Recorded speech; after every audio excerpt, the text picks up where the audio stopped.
from America's heartland. This is GJRB, Clinton, Iowa.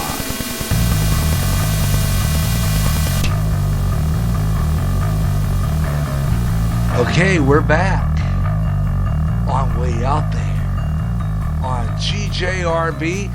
Gary J. Russell with you on a Friday afternoon, just talking about the weird, the unusual, the bizarre, things that go bump in the night. Got some good stuff coming up in this next half hour of Way Out There as we're wrapping things up. It's going to be the next to the last segment of this program for today. So some of the features that I had planned on doing earlier in the show will be postponed for another show, and that's going to be Linda Moultonhouse Earth Files, Ed Dane's predictions, and look at Marilyn Monroe's story. There's a story about saying that she didn't commit suicide. She was murdered. We'll talk about that on a future show. On our next edition of Way Out There here on GJRB, that'll be the third week. That'll be a month from now in our March show. So you want to tune in for that. Way Out There, March 20th, right here on GJRB. And of course, this podcast will be re-uploaded throughout the month so that you can catch it again if you missed it the last time. So it's available to you. So just to let you know about that. But welcome back to Way Out There here on GJRB Online. I'm Gary J. Russin. We're live as it happens. And if you're out there listening right now, you can respond to me on my Twitter site, my Google Plus site, all right here on GJRB. So tune in and join me on this program. But right now, got a story that I find interesting. By a guy named Mitch Horowitz. Now, as I mentioned before, this guy was on with Dave Schrader back last Friday in the first half of Coast to Coast. He was a well-known occult, and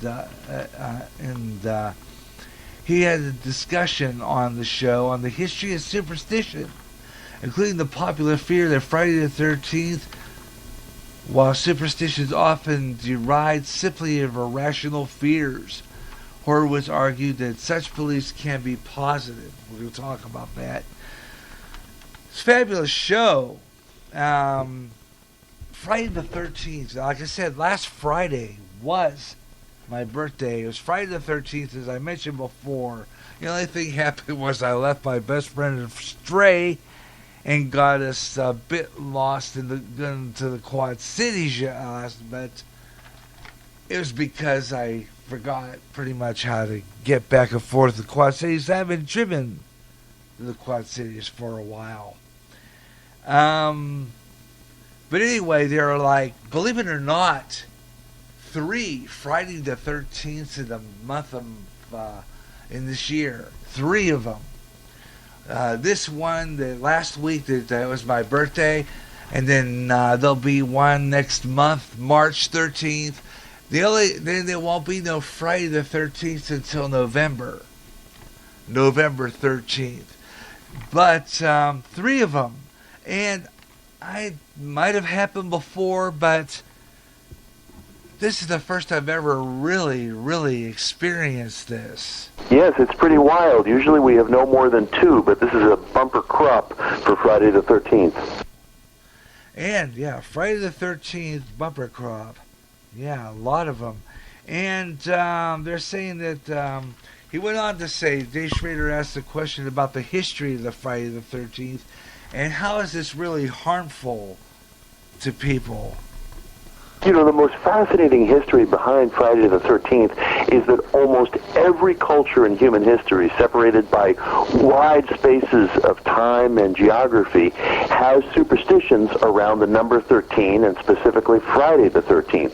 It was a number that was feared in ancient India. They believed you should never sit down to a banquet where there were 13 people at the table. In Nordic mythology, Loki, the god of evil and maleficence, was the 13th man at a banquet that ended in violence. And, of course, Judas Iscariot in Christianity is considered the 13th apostle, or the 13th man at the Last Supper. So people have had negative associations with 13 going back to deep antiquity, and it got bound up with Friday probably on account of the tradition that Christ was crucified on Good Friday, which associated Friday as a day of maleficent luck when it was paired up with the number 13. So every culture seems to be united in this fear of the number 13, and specifically on Fridays.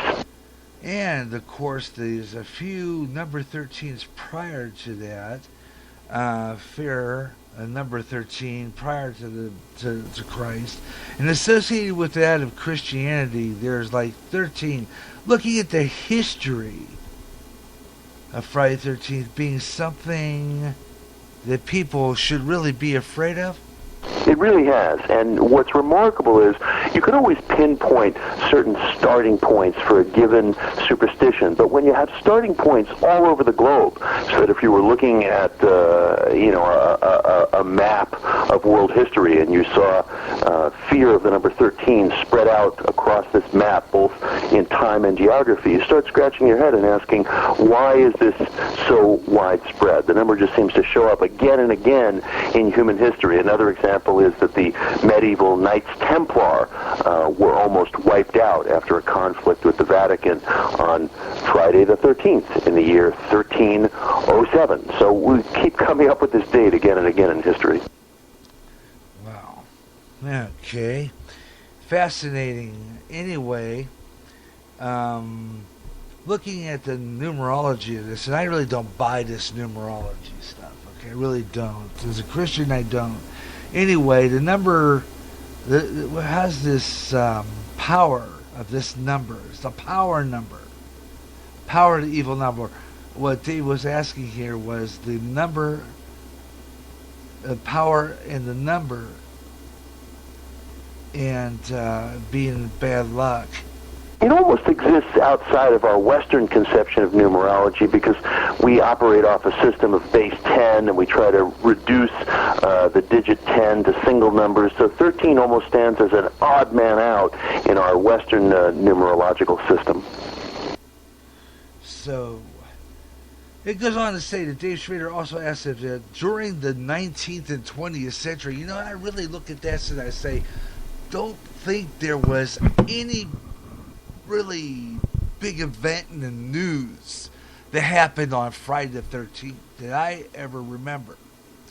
And he was asking this on the show, saying that anything that might have happened, do we remember anything ever happening on Friday the 13th?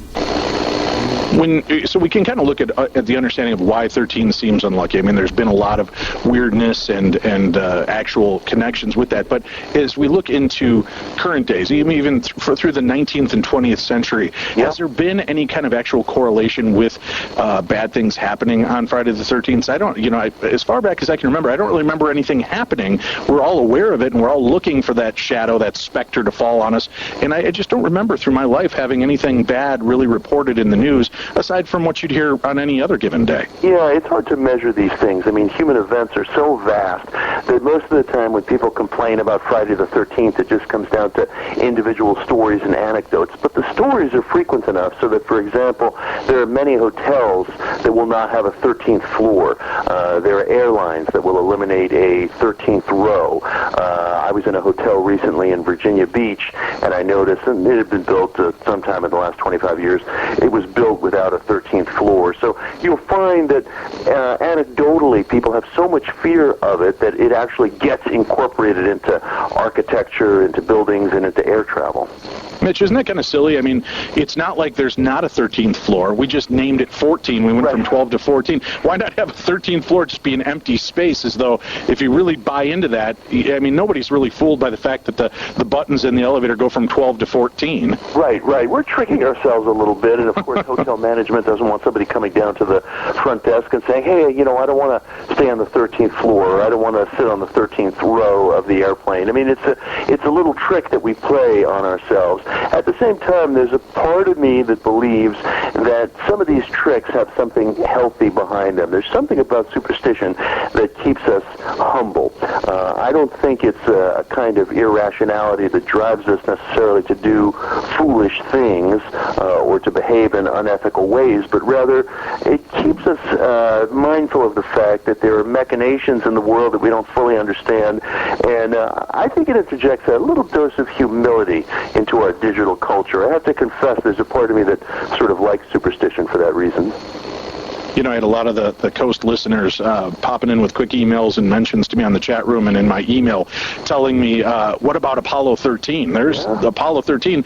But on the other side of that was a pretty good luck flight in the sense that they shouldn't have survived. They shouldn't have been able to come back from what they were dealing with. But on the upside, everything went okay. Well, it is tantalizing and scary that Apollo 13 had that number attached to it, and you'll find things like that throughout history.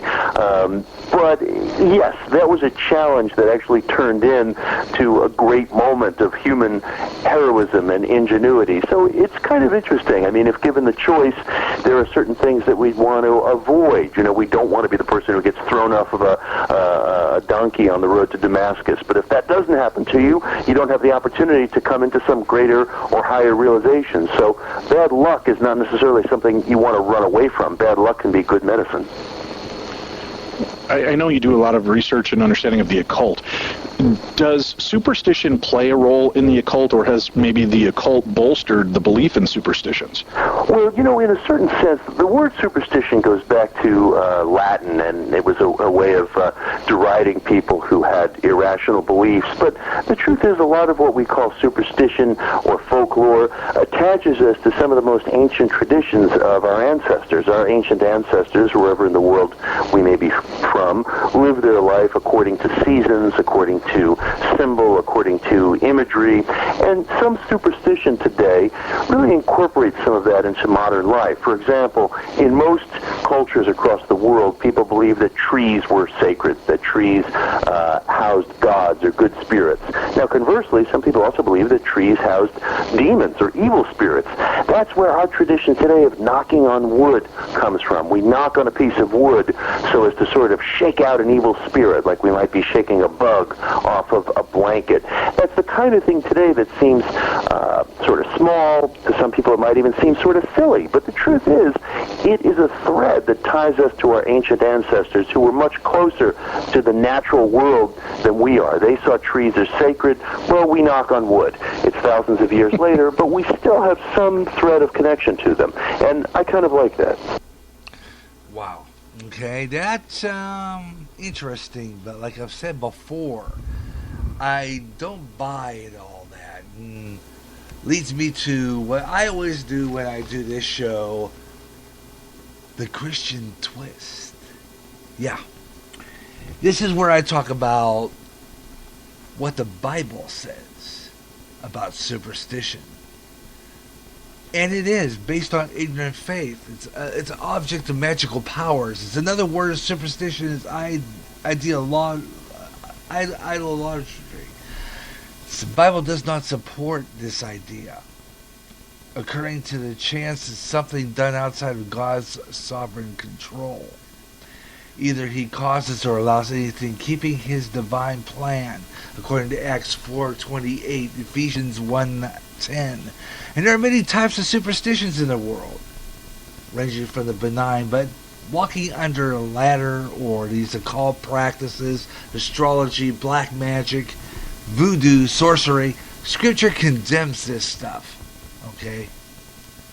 I don't buy all this Friday the 13th and all this other stuff. I never did. Because, like I've said before, my birthday was always on the 13th. And whether it was on a Friday the 13th, I never really thought about it. It never really bothered me too much. But this practice of astrology, according to Deuteronomy 4:19, magic and and sorcery and all that. All this is to find this stuff. 2 Kings 21:6, Isaiah 2:6. Types of these practices are extremely dangerous and